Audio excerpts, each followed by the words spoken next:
Bienvenue sur notre 5e saison podcast dédiée à l'Australie. Moi, c'est Julie. Après 3 PVT en Australie, j'accompagne aujourd'hui les futurs backpackers dans la préparation de leur propre aventure australienne. Avec ce podcast, on va te faire découvrir des histoires inspirantes des backpackers. Ils nous partageront leurs bons plans, leurs galères, leurs expériences pro, perso et aussi leurs conseils. Que tu sois en pleine préparation ou déjà sur place, ce podcast est fait pour toi.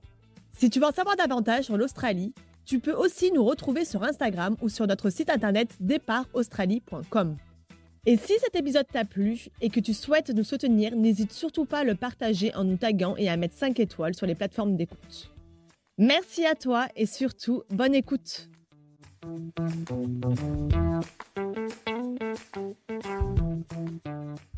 Aujourd'hui, je suis avec Maxime, soigneur animalier en Belgique. Il a choisi de poursuivre sa passion pendant son année de PVT en Australie. Son objectif était d'acquérir de nouvelles expériences. Un projet ambitieux qui n'a pas été simple à concrétiser. Mais grâce à sa détermination, il a réussi à décrocher un job. Dans cet épisode, il va nous raconter ses démarches, son quotidien de soigneur animalier au cœur de l'Australie. Salut, Comment vas-tu ? ça va très bien et toi? Ça va, merci. Donc nous, on s'est déjà rencontrés à un apéro qu'on organise dans plusieurs villes en France et en Belgique. Là, c'était l'année passée, on avait fait un apéro à Bruxelles. Exactement, c'est bien ça. Je me rappelle que tu avais un objectif, c'était de travailler auprès des animaux, parce que toi, tu es soigneur animalier. Oui, c'est ça. C'était un de mes objectifs principaux en Australie, de pouvoir travailler avec les animaux pour revenir en Belgique avec plein d'expériences. Que tu peux te présenter et un peu expliquer ton parcours que tu as eu. D'accord, du coup, moi, c'est Maxime, j'ai 27 ans. Et comme tu as dit, je suis soigneur animalier et assistant vétérinaire. Et du coup, je suis en Australie depuis 4 mois. J'ai commencé mon PVT en janvier 2025. Donc tu es soigneur animalier, donc tu as fait des études pour en Belgique, et en plus de ça, tu as de l'expérience. Oui, c'est ça. J'ai fait un cursus de soigneur animalier, d'assistant en soins animaliers, qui a plusieurs branches, donc assistant veto, éleveur, soigneur animalier en parc, etc. Et après, j'ai quand même déjà de l'expérience depuis pas mal de temps. J'ai déjà élevé pas mal d'animaux quand j'étais plus jeune, etc.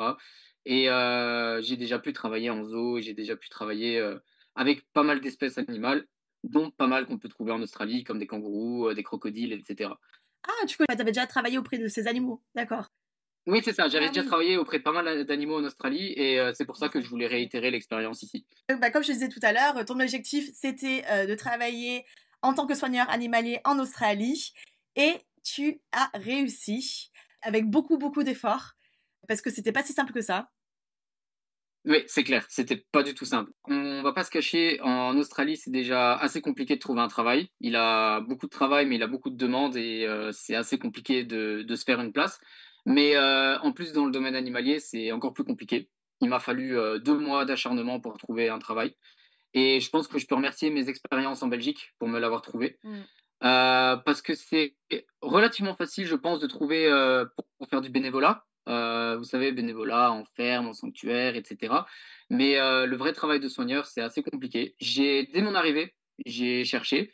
J'ai postulé dans tous les parcs animaliers alentours, donc par exemple l'Australia Zoo près de Brisbane, parce que j'ai commencé mon PVT à Brisbane, le Currumbin Sanctuary à Gold Coast, etc.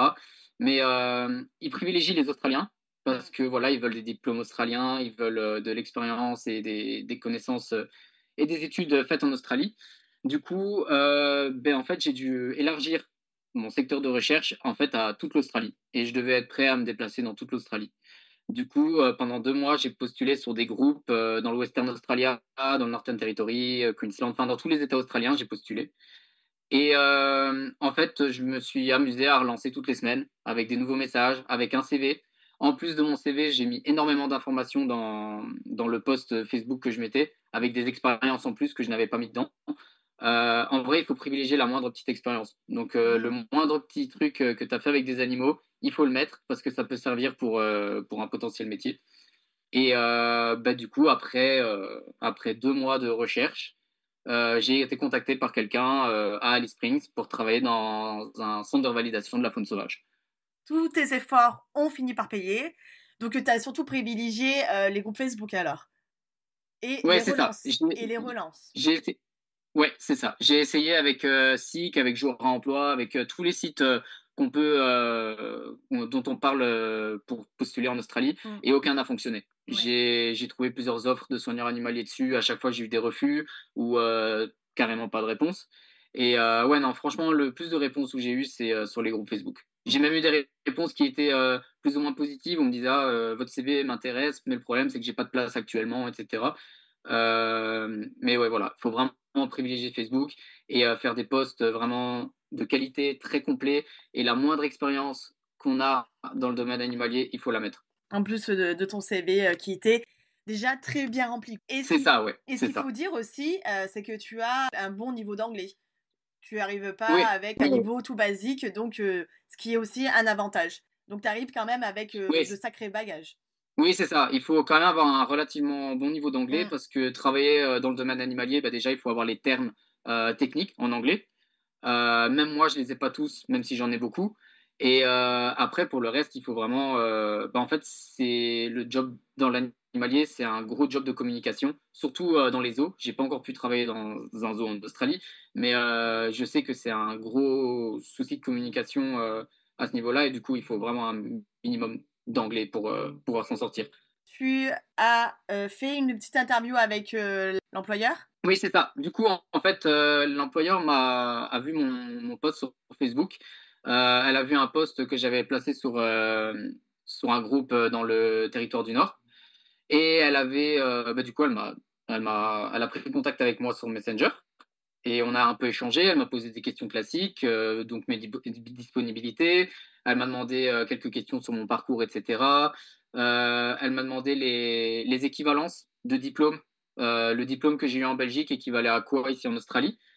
Et après quelques jours d'échange comme ça, on s'est appelé pour avoir voilà, un vrai contact au téléphone. Alors, je précise, c'est une vraie Australienne. Il Mhm. n'avait pas l'accent derrière, mais c'est là que le niveau d'anglais il joue. Donc Ouais. là, je suis pas avec des gens qui ont l'habitude de parler avec des étrangers ou quoi que ce soit. Je suis vraiment au milieu de nulle part, près d'Alice Spring. Et voilà, ici, il n'y a que des Australiens et des Australiens, quoi. Et du coup, oui, on a pris contact. Et après avoir pris contact, on s'est mis d'accord sur une date d'arrivée. Parce qu'en fait, avant ça, j'étais en train de travailler dans le Western Australia. Du coup, on s'est mis d'accord pour une date d'arrivée. J'ai pris mon avion jusqu'à Alice Springs. Et ben, j'ai atterri ici. Et j'ai commencé dès mon premier jour. Tu es le premier backpacker qui a été embauché dans son sanctuaire et tu es le seul backpacker qui travaille actuellement dans ce sanctuaire.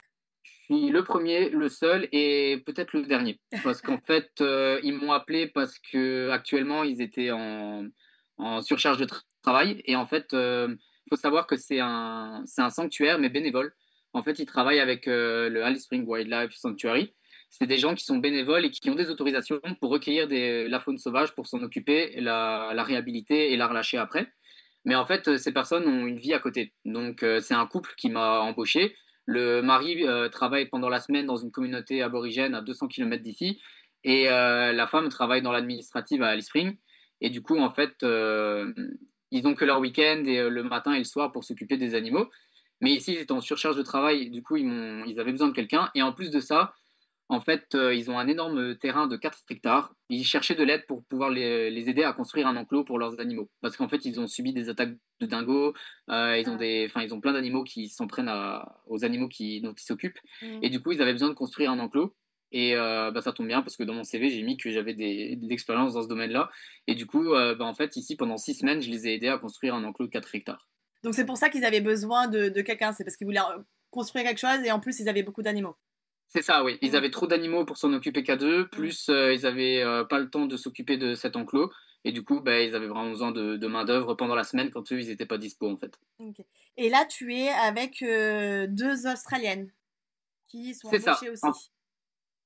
en fait, c'est une share house. Et c'est deux Australiennes qui vivent là, en fait. Elles ont leur travail, elles ont leur vie de leur côté. Alors, ça tombe bien, l'une d'entre elles est vétérinaire. Elle travaille à la clinique vétérinaire d'Alice Spring, mais elle s'occupe aussi des animaux ici quand il a un problème. Mais du coup, voilà, en fait, je partage ma vie ici en share house, mais les deux autres personnes n'ont rien à voir avec le sanctuaire directement. Ah oui, d'accord, ok.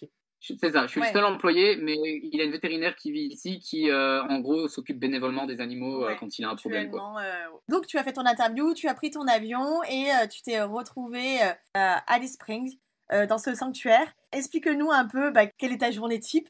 Alors, j'imagine que tu ne fais pas la même chose tous les jours. Comme tu dis, j'ai pas vraiment de journée type. Mm. Toutes les journées sont un peu différentes, mais je me suis quand même créé un horaire pour pouvoir me retrouver et pas avoir des journées trop aléatoires. Du coup, comme les proprios sont là le week-end et que je travaille avec eux le week-end, j'ai pris mes 2 jours de congé le lundi et le mardi. Du coup, ça fait que je travaille du mercredi au dimanche. Et je commence la plupart du temps mes journées autour de 9 heures et je travaille jusqu'au coucher du soleil. Donc, au matin à 9 heures, je vais m'occuper des animaux. Donc, je fais un check-up général. Je nourris tous les Joey parce qu'on a pas mal de Joey. Quand je suis arrivé, il en avait 2, maintenant on en a 9. Ouais. Et Les Joey, c'est les donc, bébés voilà, je m'occupe kangourous, des hein. Joey. Les Joey, Oui, c'est les bébés kangourous, oui, les bébés wallaroo et tout ça. Enfin, les bébés marsupiaux, quoi. oui. Et du coup, je m'en occupe tous les matins. Et après m'en être occupé et avoir checké tous les animaux, je vais m'occuper de ce fameux enclos. Enfin, je m'en occupais parce que maintenant il est terminé. Et du coup, en fait, je m'occupais de la construction pendant toute la journée. À midi, j'avais une pause où j'allais manger. Je m'occupais de nourrir encore tous les petits. Et après, vers 13-14 heures, je retournais travailler. Et là, c'était jusqu'au coucher du soleil. Et comme les kangourous et les wallaroo vivent à l'aube et au crépuscule, mais en fait, j'attendais le coucher du soleil pour pouvoir aller m'occuper d'eux, les nourrir, les checker, les faire rentrer et tout ça. Et après, ma journée était finie. Bon, tu avais déjà de l'expérience, mais est-ce que tu as appris de nouvelles choses auprès de ces animaux? Déjà, j'ai appris à conduire un buggy parce que j'ai pas le permis, mais ils ont dit oh c'est pas Ah grave, oui, on est sur notre terrain, donc on te laisse conduire ça parce que le terrain, comme je disais, il fait 4 hectares, ouais, donc il faut avoir t'as un pas le véhicule choix. pour se déplacer au milieu. Sinon, ouais, j'ai quand même appris pas mal de petites choses sur surtout sur les Joey, sur comment entretenir les Joey, comment les nourrir, comment s'en occuper quand ils sont jeunes, etc. Un truc qui est très amusant, c'est que les propriétaires ont construit des sortes de perchoirs où on dépose des sortes de poches artificielles pour les bébés. Donc en fait, les bébés rentrent dans cette poche qu'on fait avec des couvertures, des tissus, des housses de coussins, etc. Et Ouais. après, on les pose dessus et en fait, c'est comme s'ils étaient dans la poche de leur mère. Du coup, je connaissais pas toutes ces techniques pour s'occuper des jeunes Mhm. et tout ça. Mais après, ce que j'ai beaucoup appris, qui a été une grosse expérience pour moi, c'est que j'ai pu faire des sauvetages et des interventions vétérinaires où j'ai pu aider des vétérinaires à opérer des animaux. Donc ça, oui, j'ai eu 2 opérations, une sur un kangourou et une sur un émeu. Et surtout celle sur les meufs, j'ai passé 6 heures d'opération et j'ai appris énormément de choses. Donc là, tu étais en binôme avec la vétérinaire. C'est ça. De soigneur, je suis passé à assistant. Et alors, tu as fait 2 sauvetages. Raconte-nous un peu comment ça s'est passé. Alors le premier sauvetage, c'est un kangourou. Et c'est arrivé juste devant nous. En fait, on Ah, était en voiture au soir et la voiture juste devant nous a percuté un kangourou. Donc l'objectif, ça a été pendant que la proprio appelle son mari pour venir avec sa voiture pour prendre tout le matériel pour aller chercher le kangourou. Moi, j'ai dû courir après le kangourou dans la brousse, dans le noir total pour essayer. Et du coup, on l'a attrapé, on l'a mis dans un drap et tout ça pour qu'il reste calme avec sa vue obstruée. Et puis après, on l'a amené à la clinique vétérinaire d'Alice Spring parce que, comme je disais, on a une vétérinaire qui vit ici et du coup, elle nous a dit directement d'aller jusqu'à la clinique. Et là, ce qu'on a fait, c'est intraveineuse et tout ça, c'est mise sous gaz pour l'endormir. Et après, j'avais qu'à surveiller toutes les données, donc par exemple les données du gaz, les données cardiaques, etc. Et c'est elle qui s'occupait du reste. Et du coup, il a fini avec quelques côtes fêlées et maintenant, il est actuellement avec nous dans le sanctuaire. il va mieux? Ouais, ouais, il va mieux, il va Ouais, beaucoup c'est mieux. En bon. plus, maintenant que l'enclos est terminé, il est lâché dans l'enclos, il vit sa meilleure vie et tout, donc tout est bien qui finit bien. Et donc, est-ce que tu auras l'occasion de le relâcher ou c'est trop tôt? Pour l'instant, c'est encore un peu trop tôt, mais j'ai fait des relâchés d'animaux depuis que je suis ici. On en a relâché 3 kangourous. Alors, le premier qu'on a relâché, c'est drôle parce qu'on l'a relâché et le soir même, il était revenu dans le sanctuaire. Il voulait pas partir. Mais les 2 autres, on les a relâchés et ils sont partis en courant et on les a plus jamais revus. Donc, c'était l'objectif. Ouais, oui. Et celui qui est revenu, du coup, vous l'avez gardé ou vous avez essayé de le relâcher encore? Alors, on a essayé une deuxième fois et elle est encore revenue. Du coup, pour l'instant, elle est dans l'enclos, dans le grand enclos qu'on a terminé. Et on attend qu'elle redevienne un peu plus sauvage du fait qu'elle soit dans un grand espace, plus au contact de l'homme.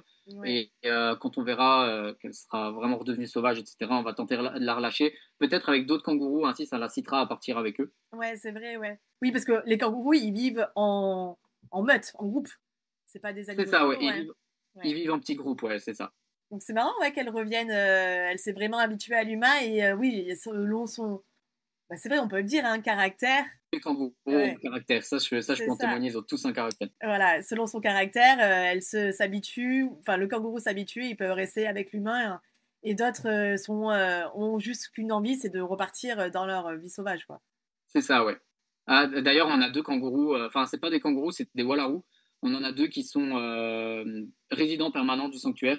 En fait, ils ont des blessures qui ont mal guéri et ils ont été trop Ouais. habitués à l'homme. Et du coup, en fait, il a plus moyen de les relâcher. Ils vont vivre ici toute leur vie dans le sanctuaire. Ils arrivent quand même à intégrer les autres kangourous. Ah oui, Ouais, oui, ouais, oui, oui, ils très s'entendent bien, super ouais. bien avec les autres kangourous et tout ça. Ils s'entendent même avec les Joey, ils s'entendent même avec les émeux. Enfin, ils s'entendent avec tout le monde. Mais le problème, c'est que voilà, ils s'entendent tellement bien avec tout le monde, ils s'entendent aussi trop bien avec l'homme. Et avec leurs blessures mal soignées, bah, c'est impossible de les relâcher. Tu dois leur apporter un peu des soins quotidiens. Plus spécialement, il y a encore quelques semaines, oui. Mais maintenant, c'est vraiment, voilà, elles La vivent avec et surveillance. elles vivent très bien comme ça. Mm. Juste, ben, elles veulent pas sortir dans le grand enclos, elles veulent rester dans le petit. Et du coup, ben, voilà, faut les nourrir à des moments différents. Enfin, elles sont plus dans le groupe de base. Du coup, on est obligé de faire deux fois le même travail tous les matins et tous les soirs. Et du coup, la deuxième intervention, c'était pour quel animal? Alors, c'était pour un émeu. En fait, on a été appelé par une vétérinaire qui travaille dans une communauté aborigène à 2h30 d'Alice Springs. Et en fait, c'était quelqu'un qui détenait illégalement des kangourous et des émeux bah, pour la consommation. En fait, dans les communautés aborigènes, il y a beaucoup de chiens errants. Et en fait, certains chiens errants ont réussi à rentrer dans l'enclos où ces animaux étaient enfermés. Et en fait, ils ont fait un massacre. Ils ont tué tous les kangourous et ils ont blessé hyper grièvement l'émeu. Du coup, on a été appelé pour le chercher. On a fait bah, voilà, les 2h30 de route et on est arrivé sur place et on a trouvé un émeu dans un état lamentable. Mais vraiment, c'est des photos, je pourrais même pas les montrer tellement l'état était lamentable. C'était Mm. vraiment blessé avec des plaies ouvertes jusqu'à l'os, jusqu'aux muscles, etc. Du coup, on a fait de la contention, donc on a sédaté l'émeu, puis après on lui a scellé les pattes autour du corps quand elle était assise pour qu'elle ne puisse plus se relever et qu'elle puisse pas donner de coups de patte. Et après, ben voilà, comme je dis, on l'a mis sous sédatif et on l'a repris en voiture avec nous jusqu'à la clinique vétérinaire d'Alice Springs. Et quand on l'a amené à la clinique vétérinaire, ben là, il y a une vétérinaire spécialisée dans la faune sauvage qui est venue, qui est en contact d'ailleurs avec le sanctuaire et quelques autres sanctuaires aux alentours. Mm. Elle est spécialisée dans la faune sauvage, donc kangourous, émeux, etc. Et tout un tas d'autres animaux. Et du coup, ben voilà, on l'a appelée, elle a commencé l'opération, etc. Je lui ai dit que bah, j'étais aussi assistant veto. Et elle m'a dit, bah, tant que tu es là, de l'aide ne fera pas de tort parce que l'émeu est vraiment dans un sale état, donc bah, j'ai besoin de ton aide. Du coup, ben, on a commencé bah, par sédater convenablement les meux avec un masque à gaz. Après, ben, voilà, on a nettoyé les plaies, on a regardé, on a fait un diagnostic des plaies pour savoir à quel point elles étaient endommagées, etc.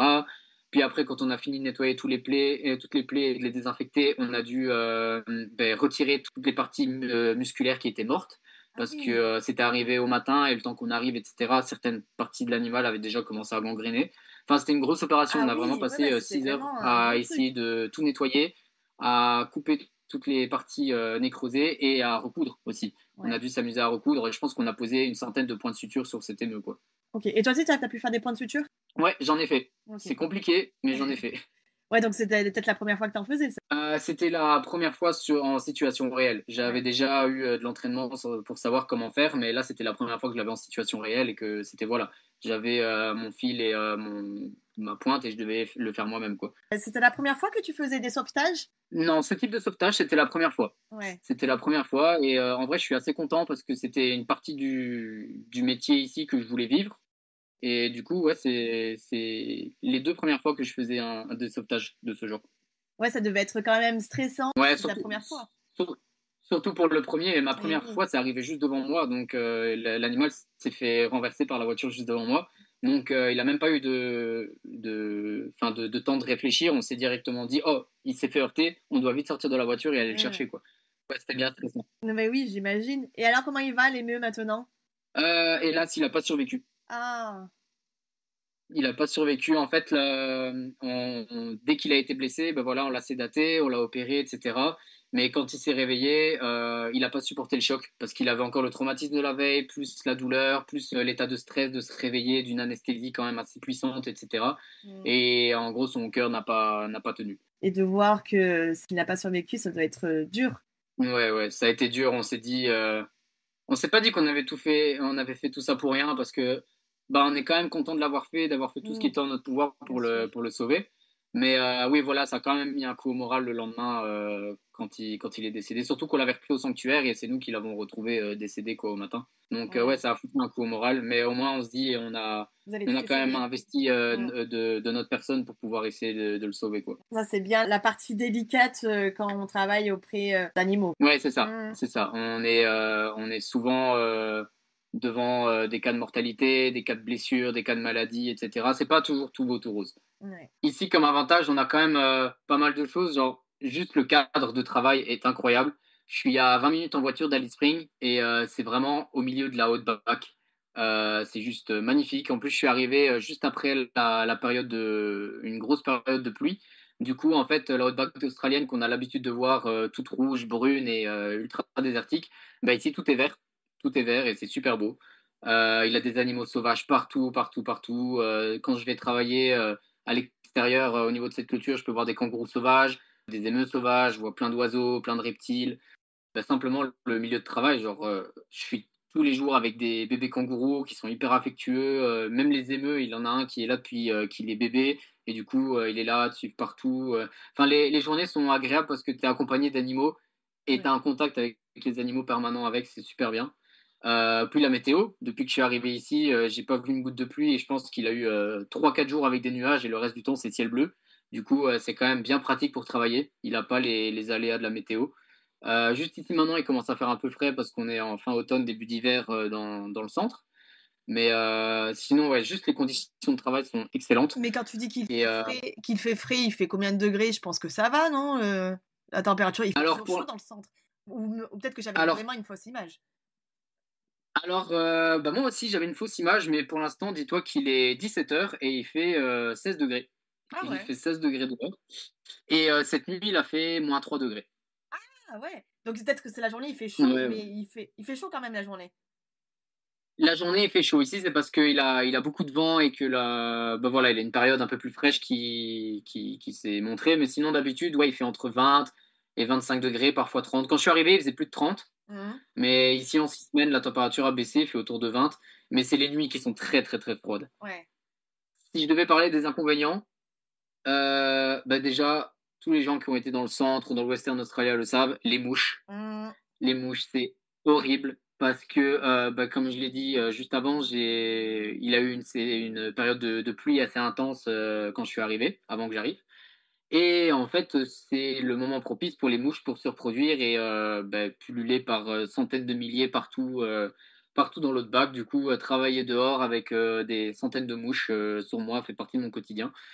Et sinon, les quelques petits inconvénients, c'est que c'est cool de travailler sur un enclos de 4 hectares, mais l'inconvénient, c'est qu'il fait 4 hectares. Et du coup, ben, c'est très long de travailler dessus. Et des fois, les journées sont très fatigantes. Et bah, il faut pas avoir peur de se couper, de se blesser, de se piquer, d'avoir des problèmes avec des outils, etc. Enfin, je me suis déjà coupé et piqué avec des outils, avec de la clôture, Ah avec. merde. Enfin, c'est vraiment un des côtés un peu chiants.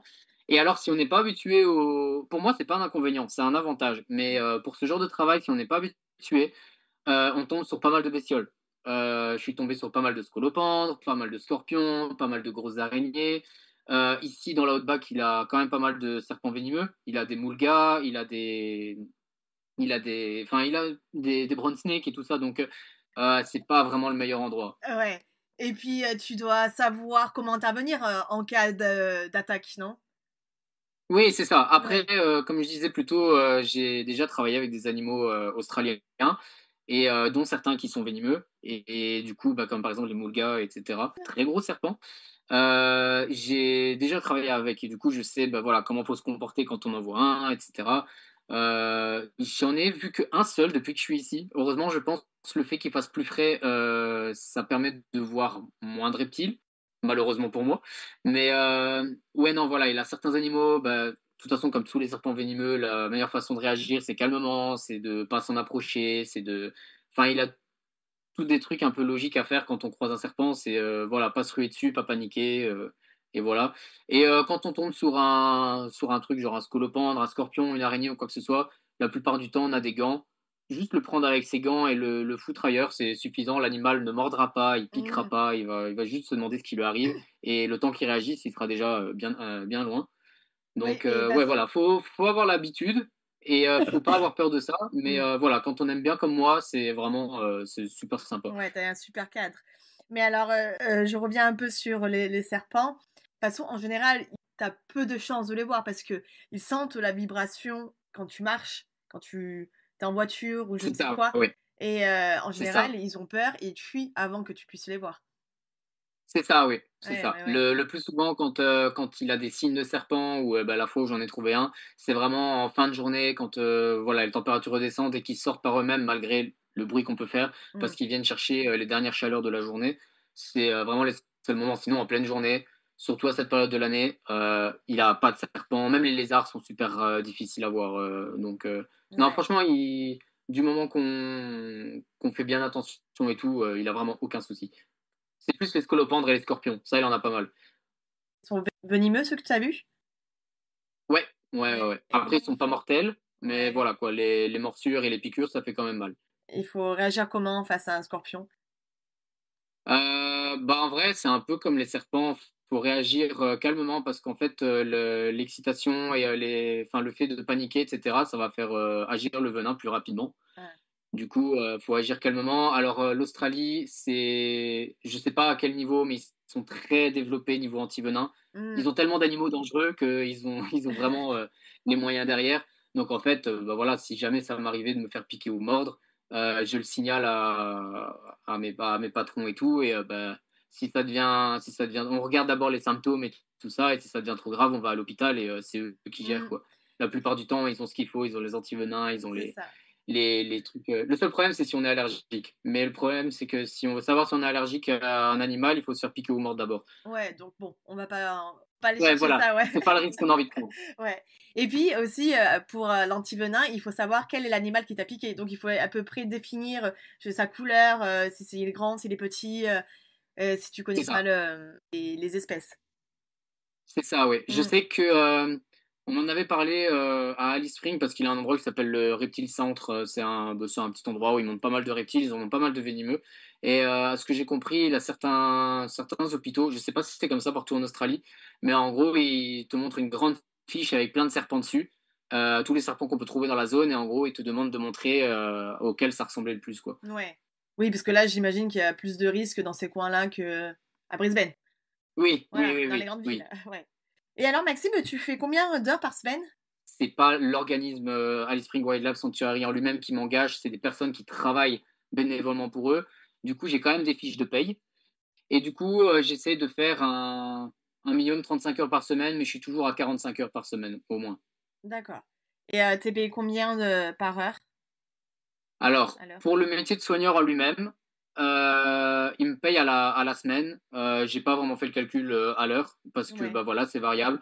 Et du coup, comme ils savent que c'est variable, ils préfèrent me payer directement un montant fixe à la semaine. Du coup, pour le métier de soigneur en lui-même, je suis payé 900 $ la semaine. Ouais. Mais à côté, pour la clôture, comme c'est un truc personnel qu'ils m'ont demandé, ils me payent 5 000 $ pour faire la clôture. Enfin, D'accord. ils m'ont payé du coup, c'est fini. Du Ouais. coup, je revenais comme j'ai mis 6 semaines, mais que la première semaine, m'ont pas payé parce que je me suis plus occupé des animaux que la clôture. Mm. C'est-à-dire que je touchais 1900 par semaine. Ils me payaient 900 $ fixes Ouais. comme soigneur, plus 1000 $ par semaine pour la clôture. Du Ouais. coup, ouais, j'étais à 1900, mais là, comme la clôture est finie, je vais On retomber à dit 900. 900, ouais. Donc oui, donc c'est déjà pas mal. Et en plus de ça, tu as un logement à titre gratuit. C'est ça, ouais, j'ai une accommodation. Alors, quand ils m'ont parlé de l'accommodation, ils m'ont dit oui, on a une petite caravane où tu pourras vivre et tout ça. Je me disais, bon, ça, c'est mieux que rien, quoi. Mm. Et en fait, bah, la caravane fait la tête d'un appartement. Et ils me l'ont laissé gratuitement. Ils m'ont dit, on l'utilise pas, elle est tout aménagée et tout, donc vas-y, fais-toi plaisir. Elle est reliée eau, électricité et tout ça, eau, électricité, gaz. Et du coup, voilà, j'ai l'accommodation gratuite. Si je veux, je peux manger tous les jours avec eux. Donc en fait, techniquement, je suis même pas obligé de faire des courses. Je fais juste des courses de temps en temps quand j'ai pas envie de manger la même chose que parce que je précise, ils sont pour la plupart végétariens et véganes. Mm. Donc et moi non. Du coup, des fois, j'aime quand même bien manger de la viande. Du coup, je mange de mon côté. Mais sinon, le reste du temps, en fait, j'ai les repas gratuits avec les proprios, j'ai le logement gratuit ici. Donc en fait, tout cet argent qui est rentré, il est dans ma poche, quoi. Est-ce que tu as beaucoup de choses à faire? Oui, bah oui, tu allé voir Uluru, tu as pu faire toutes les activités qui sont aux alentours. Pour l'instant, j'ai pu faire toutes les activités aux alentours. Je suis à 10 minutes de Simpsons Gap, donc c'est le début des West McDonnell Ranch. J'ai Alice Spring en lui-même, qui est pas si dégueu que ça Ah comparé ouais? aux apparences, parce que beaucoup de gens disent que c'est un endroit horrible, mais je sors souvent boire des verres au soir, je sors souvent, je vais tout seul faire mes courses, etc. Donc c'est pas si horrible que ça en a l'air. Ok. Et juste en fait, rien qu'autour de là où je suis, j'ai de quoi explorer.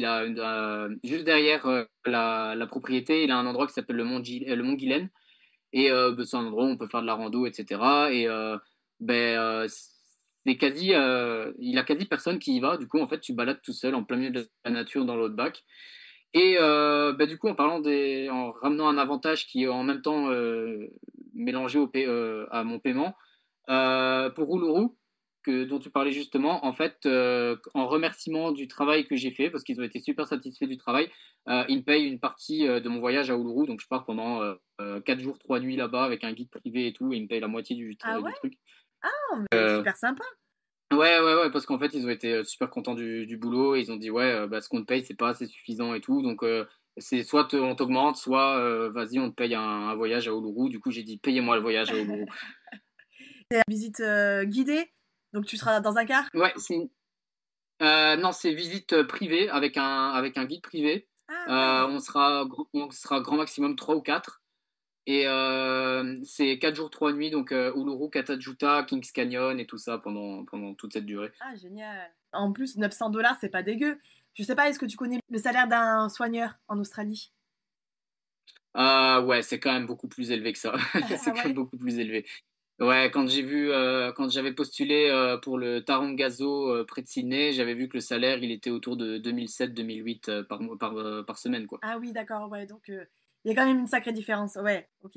Ouais, ouais, il a une sacrée Ah différence, mais ouais. ici, voilà, le cadre, l'accommodation et tous les Mm. avantages que j'ai derrière, ça rentabilise. Ah bah oui. Et puis c'est ce que tu voulais, c'était vraiment ton objectif et tu as accompli. Et en plus, t'es hyper content, tu te sens bien, t'es intégré après du couple.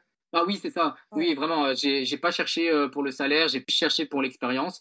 Et voilà, être ici, vivre tout ce que je vis là, plus côtoyer que des Australiens à longueur de journée, c'est vraiment une immersion totale. Et genre, c'est un de mes objectifs principaux en étant en Australie. Et je pense Mm. qu'il est accompli, quoi. Ah bah oui, largement. Et tu peux être fier de toi. T'as pas lâché l'affaire. Ah merci, parce qu'il faut vraiment pas lâcher. Ouais. Ok, bah super, Maxime. Là, on arrive sur la fin de l'interview. Est-ce que tu pourrais raconter le meilleur souvenir que tu as vécu en Australie? Oui, bien sûr. Alors, le meilleur souvenir que j'ai vécu en Australie, ça a été au début de mon voyage, parce que je suis arrivé à Brisbane, mais j'ai tout de suite pris l'avion pour aller en Tasmanie. Et je suis parti en road trip en Tasmanie pendant 2 semaines, et je suis passé par Maria Island, qui est une île fort connue pour ses wombats un peu partout, etc. Mm. Et en fait, il faut savoir que sur Maria Island, il a des diables de Tasmanie. Ah Et en ouais. fait, j'ai mon plus beau souvenir, c'est tout simplement quand je suis parti camper une nuit sur Maria Island. Et au matin, quand je me suis réveillé, la tête encore dans les vapes, en train de me brosser les dents, il a un diable de Tasmanie qui est passé devant moi en courant à 5 mètres de moi. Et genre, j'en revenais pas. Il a vraiment un diable de Tasmanie qui est passé comme ça, comme si c'était un simple wallaby qui passait devant toi. Et je l'ai poursuivi pour essayer de voir où il allait. Et je l'ai revu en train de s'enfuir et de galoper sur la plage au soleil levant. C'était une expérience très courte mais très intense. Oui, tu m'étonnes. Et ça court vite, un diable de Tasmanie? Ça court beaucoup plus vite que ce que je pensais. Ah ouais? Ouais, mais parce que c'est pas si gros. Et puis c'est Ah, grave si, quand aussi. même. Si, c'est Si, gros? quand même. Je m'attendais pas à ce que ça soit si gros. Ouais, ouais, c'est quand même à la taille d'un chien, quoi. Pas un Ah grand ouais? chien, mais c'est quand même balèze, ouais. Ah ouais? Ah, j'aurais pas cru, tu vois. Je pensais que c'était quand même petit, Bon, comme un on genre va dire aller wombat. à un wombat, on est un peu plus fin. Et c'est quand même plutôt rare de les voir en plus, les diables de Tasmanie. Oui, Ouais, c'est ouais. quand même plutôt rare. En vrai, je pense que j'ai eu de la chance parce que sur Mary Island, il y en a quand même pas mal. Mm. Parce qu'en fait, les rangers sur place en mettent pas mal sur cette île pour les reproduire et pouvoir les réintroduire ailleurs en Tasmanie. Et du coup, les chances sont peut-être un peu plus élevées. Du coup, si vous voulez voir des diables de Tasmanie, allez sur Mary Island. C'est une valeur quasi sûre. Mais ouais, juste le fait de le voir au matin passer devant moi dans le camping pendant que je me brossais les dents, comme je dis, c'était improbable. Je suis resté Ah bah pendant 30 oui. secondes en mode, c'est vraiment ce que je viens de voir. Puis ça ressemble. Et oui, ça ressemble à un petit ours, hein. Un peu. Ouais, Ouais, ouais, ouais. ouais. J'en ai déjà vu en parc animalier et tout ça, mais c'était des petits, mais là, c'était vraiment un énorme sauvage, quoi. Ouais. Et bah, merci Maxime. Est-ce que tu acceptes de donner ton Insta pour les personnes qui auraient encore des questions à te poser? Oui, bien sûr. Si je peux aider des gens à essayer de trouver les mêmes types de métiers que moi, c'est avec plaisir. Et du coup, ton Insta, c'est... Alors, c'est Max, tiré du bas, CDL. Ok, super. Merci Maxime. À bientôt. Merci à toi. Salut, À salut. bientôt. Au revoir.